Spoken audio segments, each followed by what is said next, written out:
Welcome everybody again to the Pound for Pound Leader Podcast, formerly known as the artist known as Prince. No, I'm just kidding. Formerly known as the Leader Lift Podcast. I still own the name, but we're calling it the Pound for Pound Leader Podcast because it just makes more sense.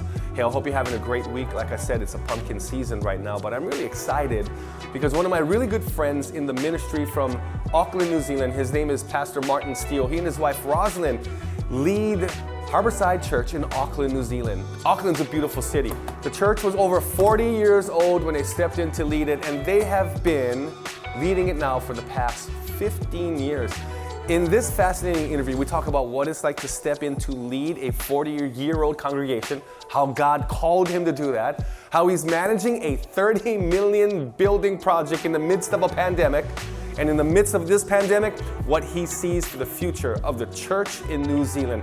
I'm really excited that you're going to enjoy my time with my good friend, Pastor Martin Steele.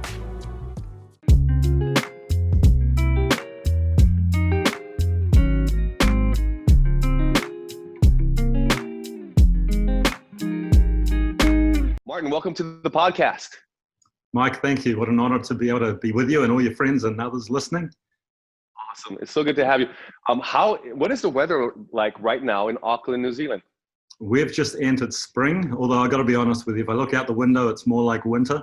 Bit of a storm out there today. But hey, there's always blue sky on the horizon. And if not, at least I can look behind you and see blue sky and palm trees. So I'm feeling...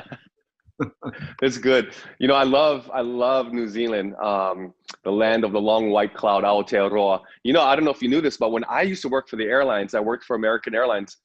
Wow. And we did contract services. So I was a baggage handler from the time I was 19 years old till maybe about 31 years old. I was a baggage handler. I left for the ministry though.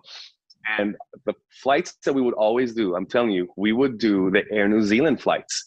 And those Air New Zealand flights would come in at like 2 a.m., 3 a.m. My shift could be anywhere. If I bid the schedule, it would be a 2 a.m. shift or a 4 a.m. shift. For 4 hours, you just bounce into the airport, do your job and leave.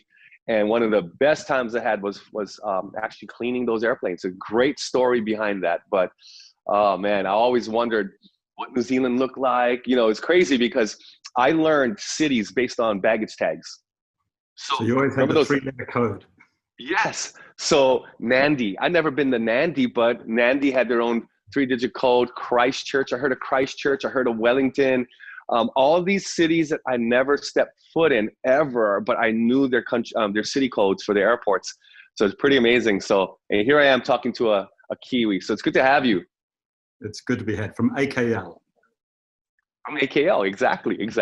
From HNL. Hey, so tell us about your church. Most of my audience and our listeners or subscribers are people from the United States. We have a few people around the globe, but tell us a little bit more about yourself, your church, your family. We'd love to hear that. Sure, Mike. Thanks so much. Our church is called Harbourside Church. It sounds like it's a geographical location. We're literally a church situated on the Auckland harbour. So the waters of the city's harbour laps against the property. It's a very prominent location. The church has existed in one form or another for about the last 60 years. And I've had the privilege of leading the church for the last 15 years. It's the church I got saved in, Mike, 40 years ago as a rat bag punk kid who got picked up hitchhiking by an enthusiastic young gospel preaching kid on the street and gave my life to Christ. And this is actually my home church. And now I'm leading it, have done the last 15 years or so. It's a great church. It's very multicultural. I think it'd be one of the most multicultural churches in our nation.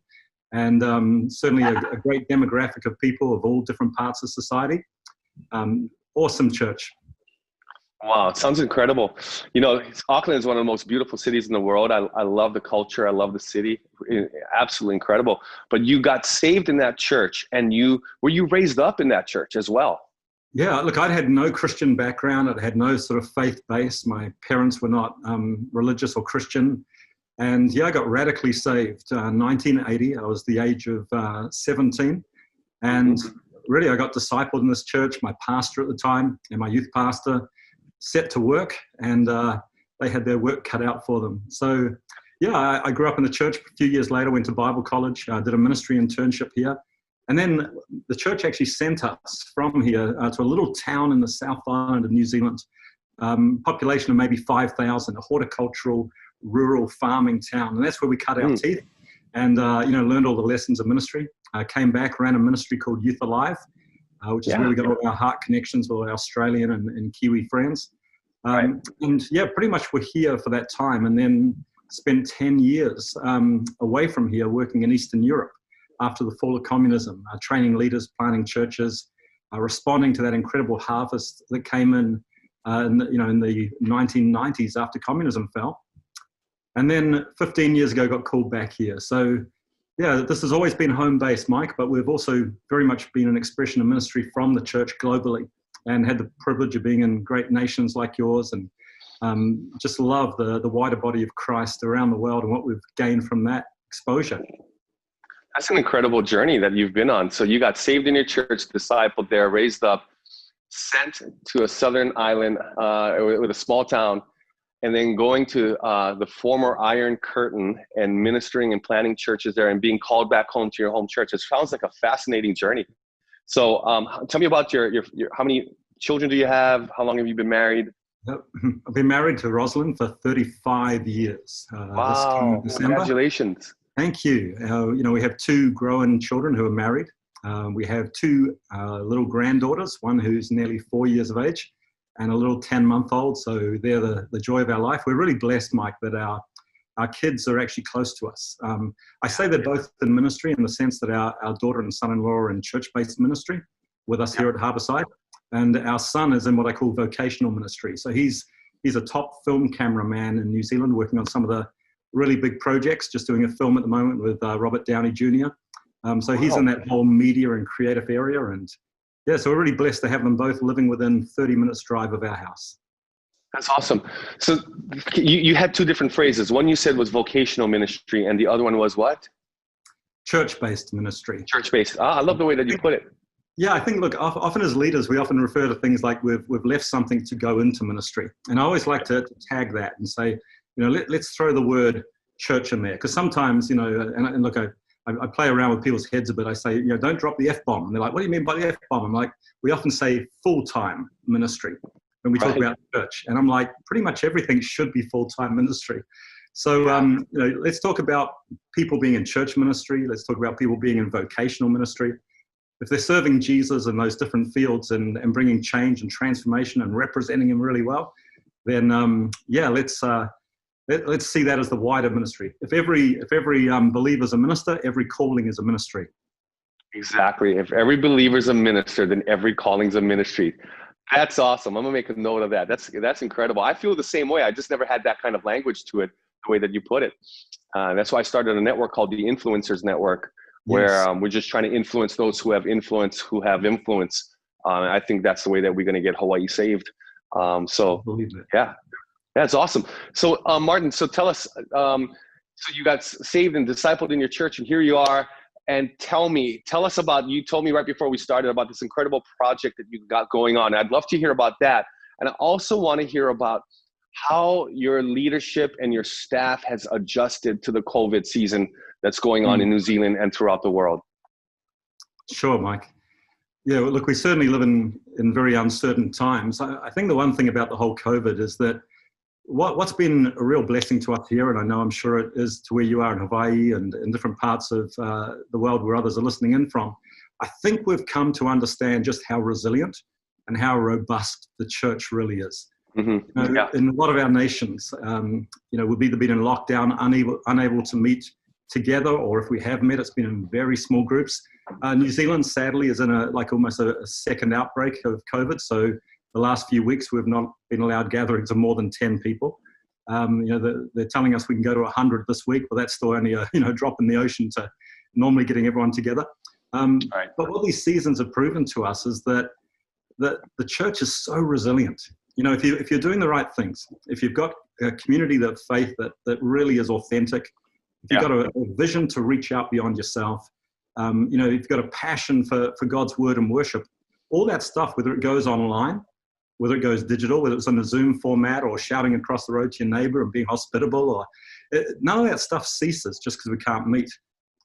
We miss the meeting together, but I think this COVID season's actually tested and shown us where the strengths are, tested and maybe shown where we can improve.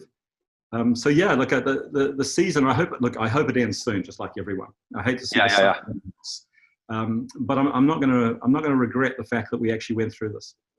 Yeah, I think if I might add my thoughts to the whole thing was when this was coming down from China, I was watching it and seeing what was going on and how it was hitting Asia. Mm-hmm.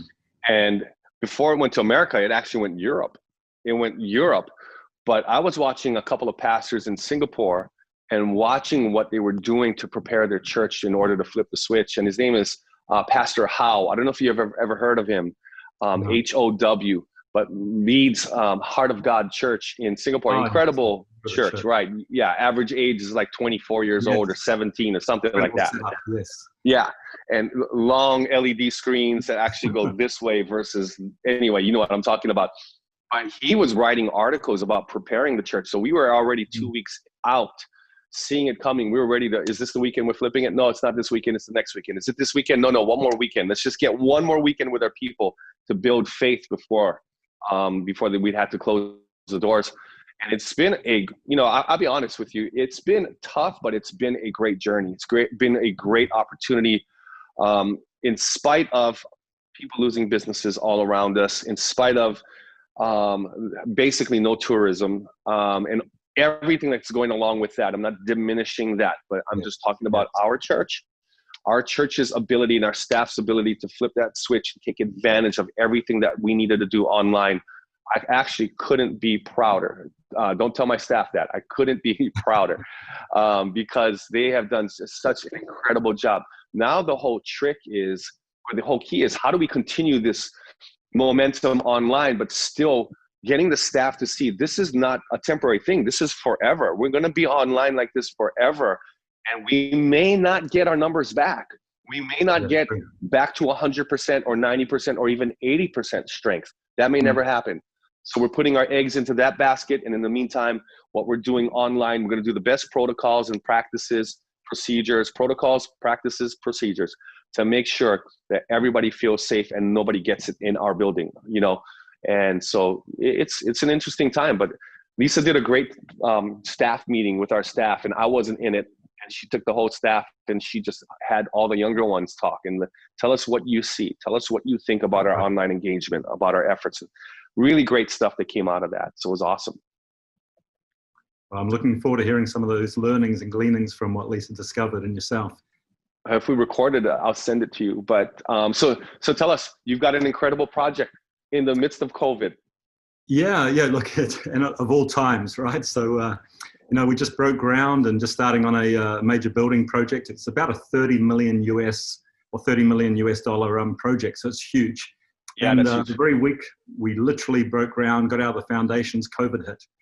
So we went, nearly 3 months with either no work or stalled work. I don't even want to tell you the costs involved in every week of delay, but it was significant. But look, we're catching up. We're back on track now. Our church has got about a 50 or 60 year history from its origin when it originally started, and we were blessed to purchase this amazing land that we'd been sitting on here on the Auckland Harbour, hence called Harbourside, back in 1982 for the cost of $400,000. That's probably about 300,000 US, but 400,000 New Zealand. And over time, building was built, everything. The only challenge we had was a number of years ago, we found after the Christchurch earthquake here in New Zealand and a few other issues that our building was not up to code and would require about $16 million worth of refurbishment. And not necessarily even accomplish making it a more fit for purpose building, just simply strengthening. And so the only other option we had was to look at selling and going off site, but you don't want to go to something lesser. But Mike, there was a miracle we had 3 years ago. This already encouraged you and I'm sure everyone else. Our land was probably worth 15 million where we were because of its zoning. And just before we had to make that crucial decision, the New Zealand government literally overnight put some changes to plans and regions and coding and building zones. And our land was changed to high density. and tripled in value overnight. We sold the land for $42 million, whereas a year earlier it had been worth 15. And we're able to buy land 800 meters up the road, use the balance, hence, be able to build like a $20-30 million building, almost debt-free, I'm sure. Right. But the greatest thing was not only that miracle, Mike, but we've moved from a situation where our land was a little bit like a little island off a motorway on-ramp. You only come here if you're coming here, even though it was in an amazing position. And the land we've bought right now is at the center of a business park, opposite one of Auckland's largest universities, in the midst of residential. And that's the heart of our church, reaching into all spheres of society. So, we see this as an incredible upgrade. The building is I always say to people, facilities are meant to facilitate, right? Facilitate, make happen. And often we sort of either diss them or we put too much emphasis on them. But I'm like, I celebrate the facility because it facilitates what we do. And what do we want to do? We want to reach out to our business community. We want to reach out to vocations. We want to reach out to education. Want to influence community. And of course, as a church, as a hub. So, look, it's a win-win. It's easy when we're talking like this. As you know, on a podcast, we say it in 3 minutes. But that was a 4-year journey where for 3.5 years, there was no solution. And then it came on. Wow, God is so good, man. I love those kinds of stories. It's got to encourage somebody. In my head, while you're talking, I'll be honest with you, I'm thinking about our shopping center, and I'm going, they thought about selling that corner to us years ago, but with what COVID's done to the economy and to their own business, I wonder if, my head's spinning too. I'm starting to think, I wonder if something like that could happen for us. It could be a good thing. I think about your story, and in Auckland, it's such a beautiful city. So we're in proximity, because I think I've seen that university. Where in proximity is it to that Pullman Hotel that Paul would always put us in?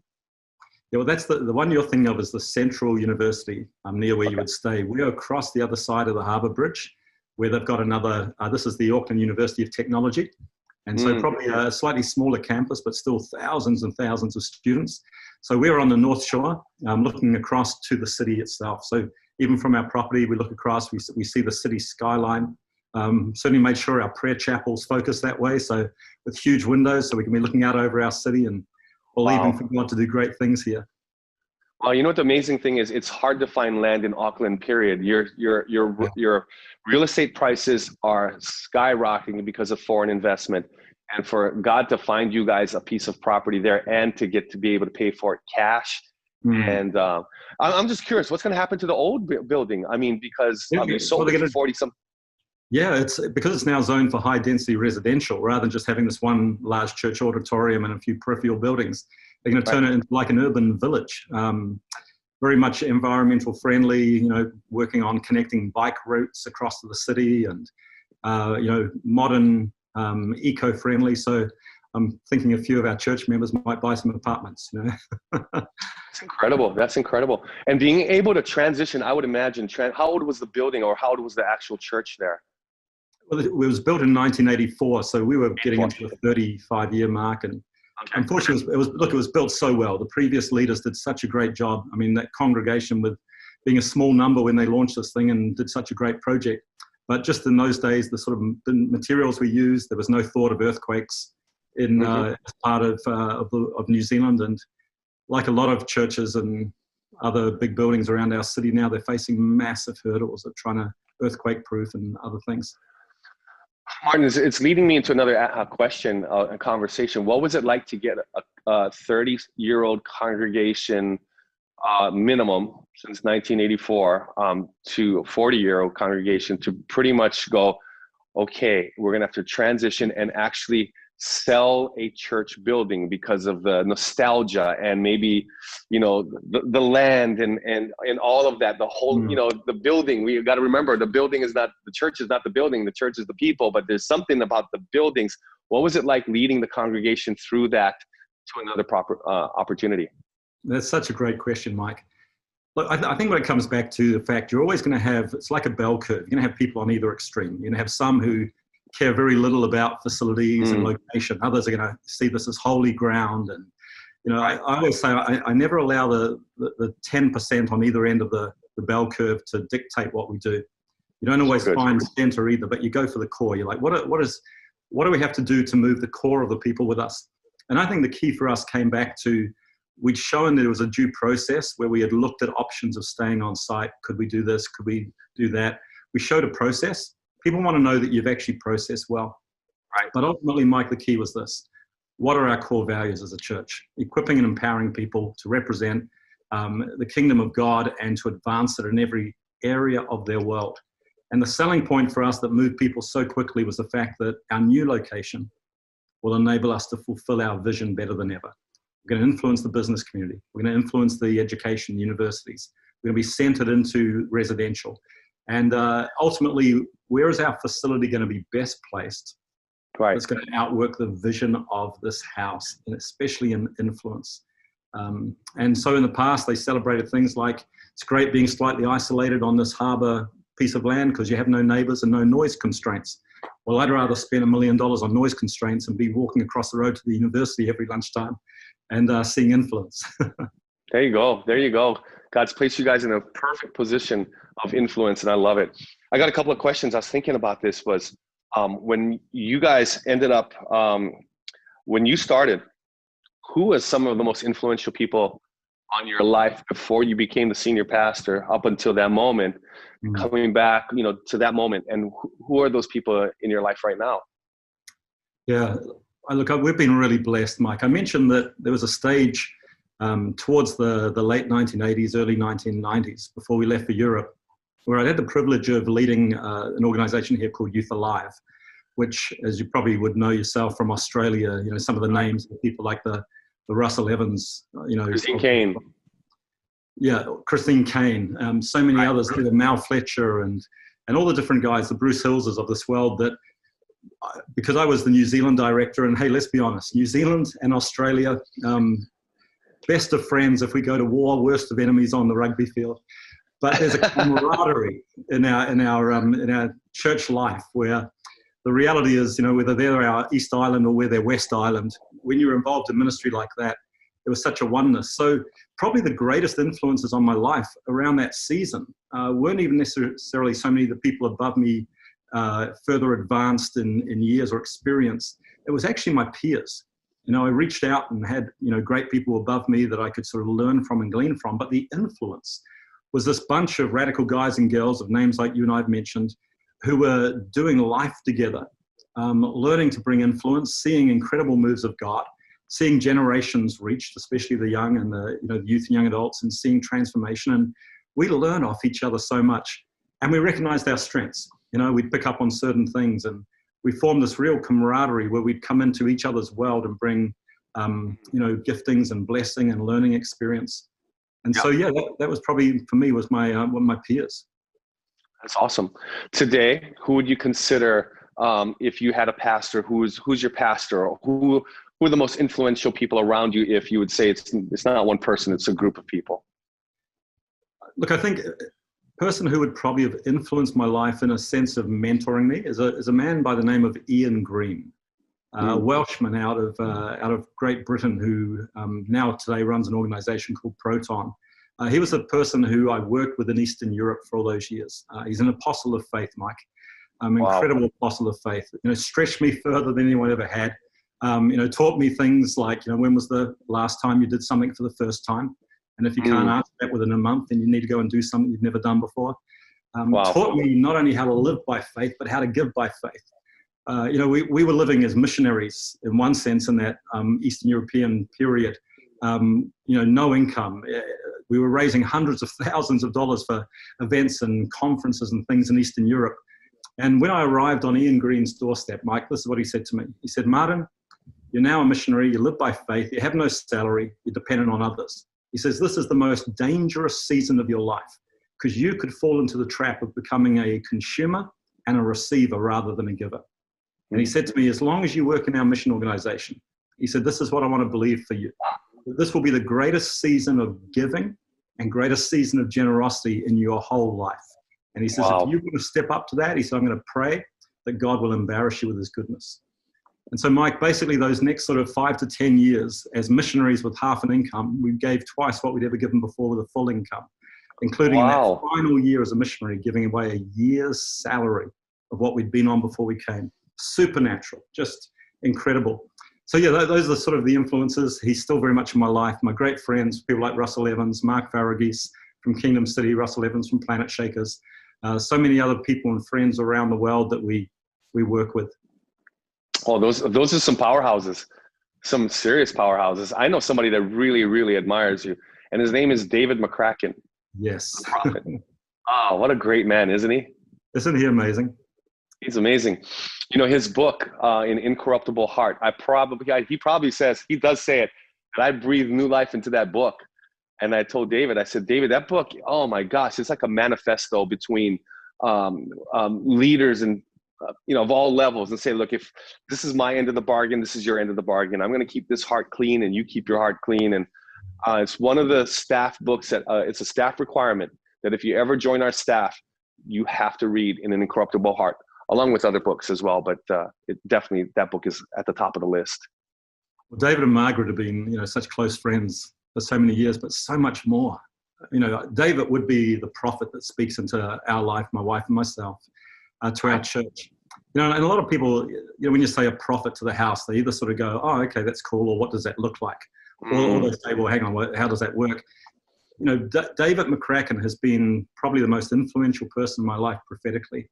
At key moments in my life, arriving even before he'd even known me, Mike. I talk about 10 years away in missions work. How did I get to come back to lead my church? I wouldn't have chosen to. I probably, to be honest, wouldn't have been really open to coming back because of where we'd been, what we were doing, and the things we threw our heart into. But 6 weeks before I got that call, David McCracken walks into a hotel room where we're doing a small presbytery and leadership consultancy for a pastor of a mutual friend.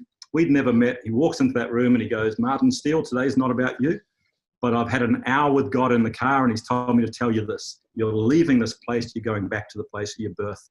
And when you get there, people are going to say, why go back? Why go back?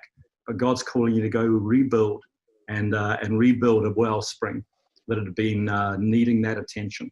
What he didn't know is my old home church in the language in Maori was at the time was called Takapuna Assembly of God. Takapuna is a Maori word for a wellspring that overflows, people gather to. I turn and I look at my wife, and after he finishes, and I say, you know what, I think David's just prophesied us back to New Zealand. Maybe that's 10 years' time. Maybe that's 5 or 7.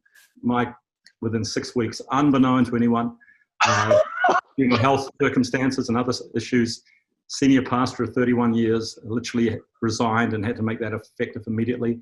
His wife was very ill and suffering at the time. And we had, within 6 weeks, a decision to make. And Dave McCracken and that prophetic word set us up. David McCracken. There's something about hotels with that guy. First time I meet him, I walk into the hotel in Bendigo. I think, no, not in Bendigo. It is in Geelong.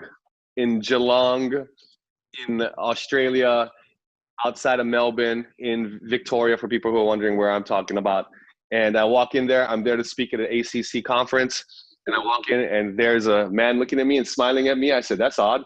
Why is an older man looking at me and just smiling at me? He's beaming.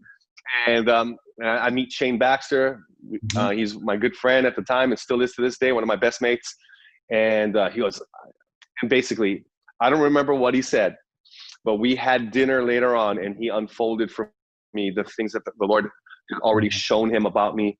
And I was like, wow. And that from that moment on, David's been to our church 3 or 4 times, and he speaks highly of you, highly of Russell, Mark Varagis, great people, great guys that you're surrounded by. So tell me, what do you see for New Zealand coming out of COVID, or what do you see for the overall body of Christ at large in New Zealand? People have used the phrase, this is like a reset button. We've all admitted that term, old normal, new normal, well overused. But in essence, it's been a reset. I mean, the world at the moment's in a fairly turbulent time, whether it comes to politics, whether it comes to racial issues, whether it comes to dealing with financial, economic issues going on from COVID. But the reality is, Mike, what we've always known, whenever Christ uses examples to describe his church, it's always to do with things of influence. It's yeast, it's salt, it's light. And the reality is, if things are being shaken at the moment, it's just creating space. If things are actually being shaken, it's showing where things are not well founded. And I still think, without making this the old, overuse of the idioms or the sayings, but this could be our finest hour. It could be that if we come with solution. The church for too long has almost held back on reaching into society to identify that systemic core issues of where there's brokenness. One of my favorite authors, E. Stanley Jones, he wrote a book many years ago called The Unshakable Kingdom and the Unchanging Person, speaking of Christ. And he made this interesting statement, Mike. He said, the world knows what it's revolting against, but it doesn't know what it's revolting for. And he was speaking about these major revolutions that have taken place and how groups of people can rise up and challenge something that's unjust. Or, obviously we saw that firsthand with communism and other areas, and the Iron Curtain falling and the Berlin Wall. But as he puts it so articulately, people know what they revolt against, but they don't know what they're revolting for. What they're really revolting for is this inner cry for the kingdom of God, for Christ to be in control. Wow. What does it look like in this world when the values of Christ and the values of heaven are being outworked in day-to-day life? And we've got to show them. We've got to use this season to come out of this. And whether it's dealing with social issues, whether it's dealing with the key issues that at the moment are turbulent to do with race and equality and all these different things, now's our time not to just model that in-house. Right. We've got to get up there and change and bring influence. Yeah, I love that.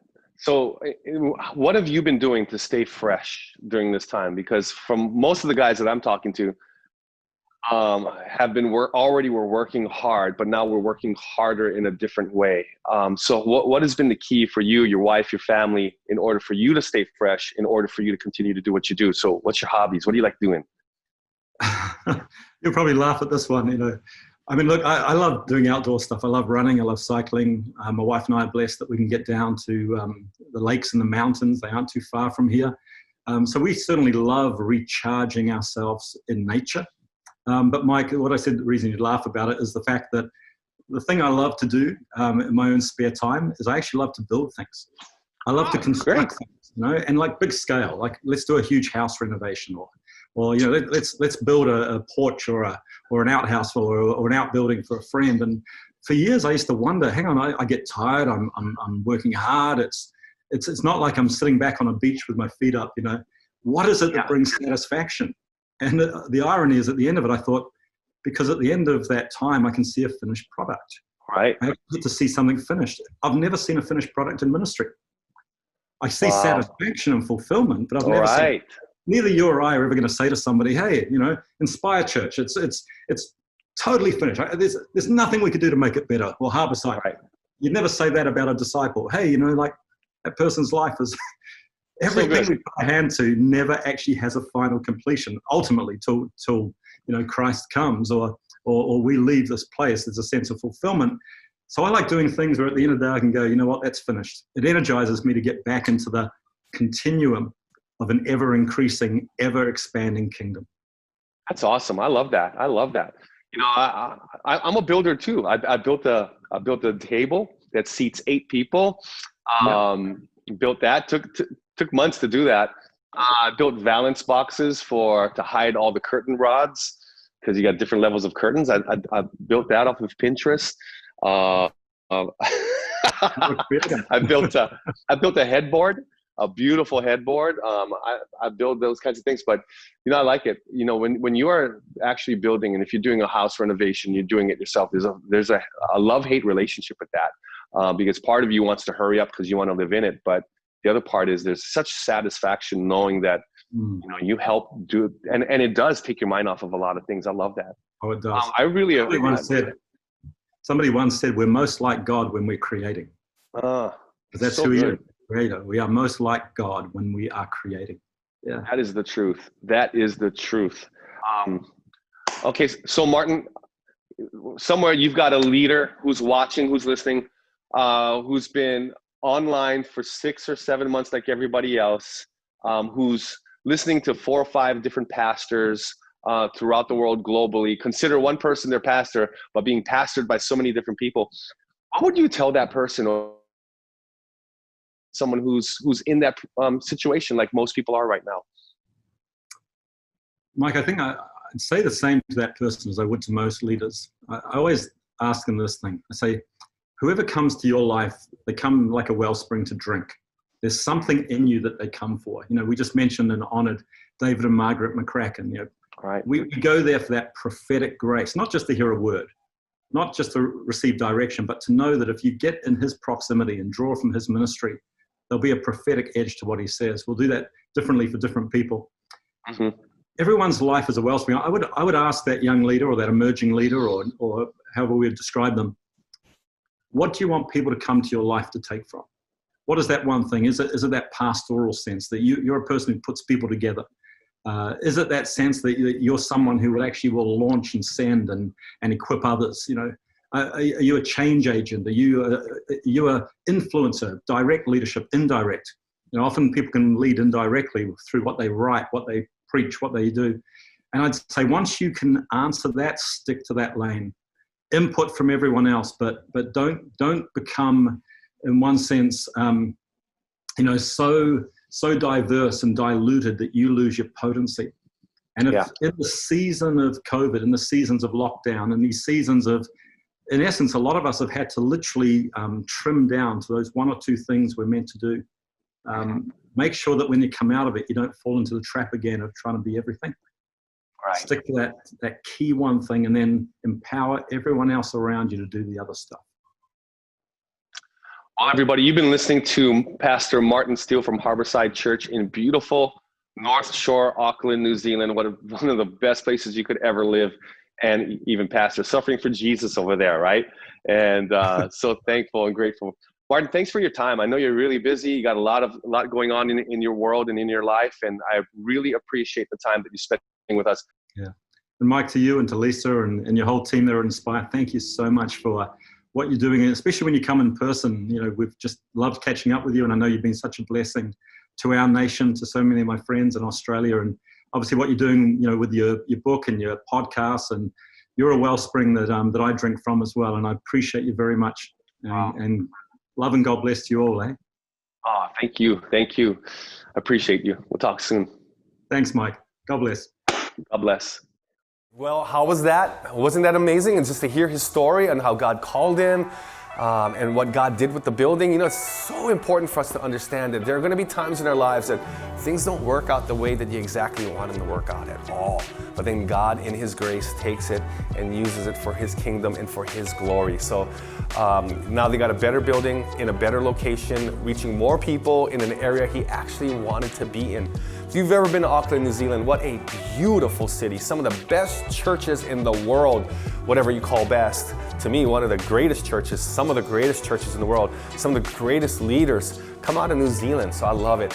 Hey, listen, in fact, we had a great pound for pound online summit in New Zealand recently, and if you missed it, you can watch the replay at www.mikekai.tv, and you can also access the online leadership summits where we did one in South Africa, recently in Australia, and also on the site, be sure to pick up my book, The Pound for Pound Principle. What are you doing with what God gave you? And as well as the new Masterclass digital course.